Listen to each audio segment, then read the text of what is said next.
Today I was reading my Bible and I just thought to record this now because I don't know if I will still be able to evoke the same emotion if I let this time pass. But I felt a strong need to just share this, the insight that I gained while reading my Bible this morning. And while I was reading my Bible, what occurred to me was that I don't think we do justice enough to the Bible. I don't think we read the Bible the way we are supposed to read. We read the Bible like a mere book, and the Bible is not a mere book. Because tell me how I have read this particular story a lot of times. I've heard it in church.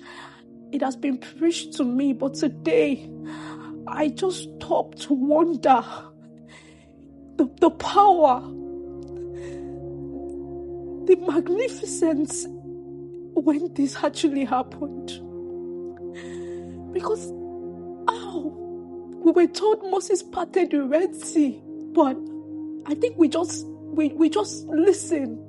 We just read it and we pass as if it is a story in a storybook. But this is not a story. This is true. This is an experience. Today, I had to put myself in that scenario. I had to stop. I went on YouTube and I started checking out for anybody that has explored the Red Sea. I saw different videos. I even saw examples that were made of how Moses parted the Red Sea, but they still didn't do justice to it. Because I started to think, how wide is the Red Sea? How long?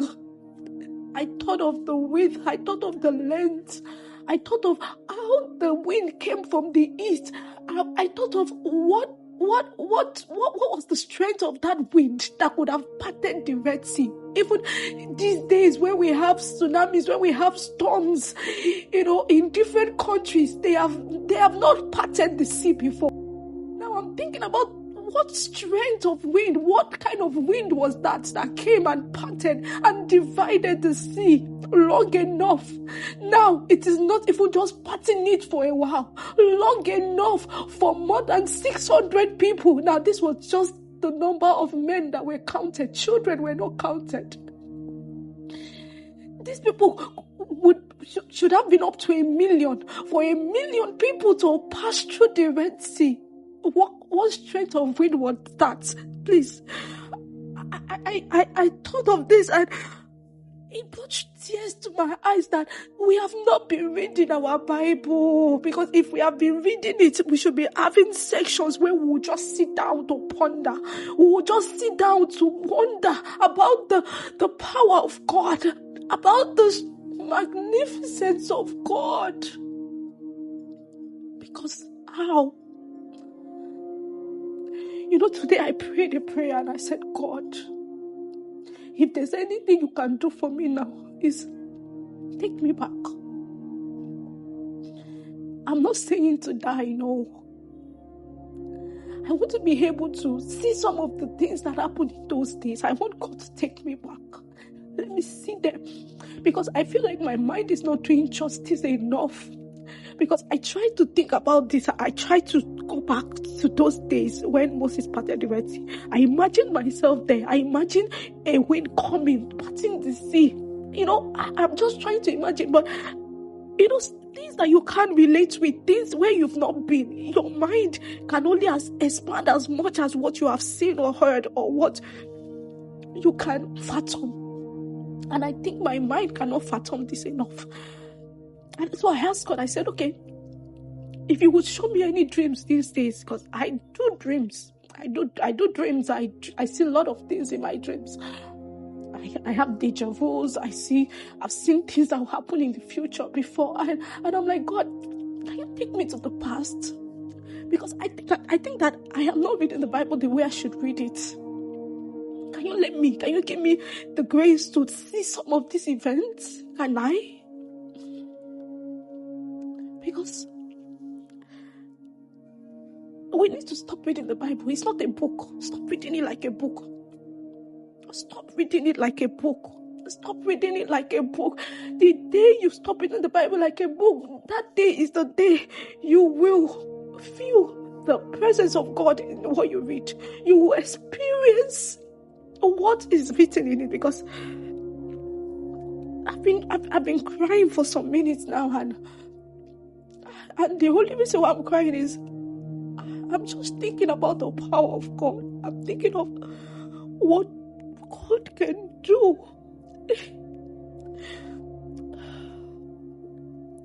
We need to stop allowing our situation to decide our own current states, to make us give up on life. Because if you really know who God is, you will know that your situation is nothing. You will know that your situation is little. You will know that your situation it doesn't exist in the presence of God. You really need to read your Bible and read from a place that you want to know God. Read your Bible like, I want to understand this person I call God. I want to understand how he thinks. I want to understand, how he does the things he do. Even though I know you can't totally compare it, because his ways are just mysterious. But the day you start reading the Bible with the intent to know the author, the maker, I see, you will experience differently. You will experience differently. And that is what I just want to share today. In my next voice note, I'm going to talk about how I started reading the Bible differently, the day that happened.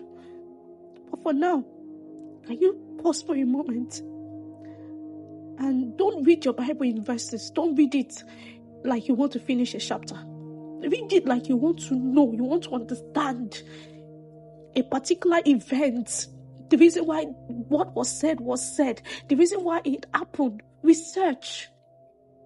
And if you start to read like that, believe me, a lot of things will change.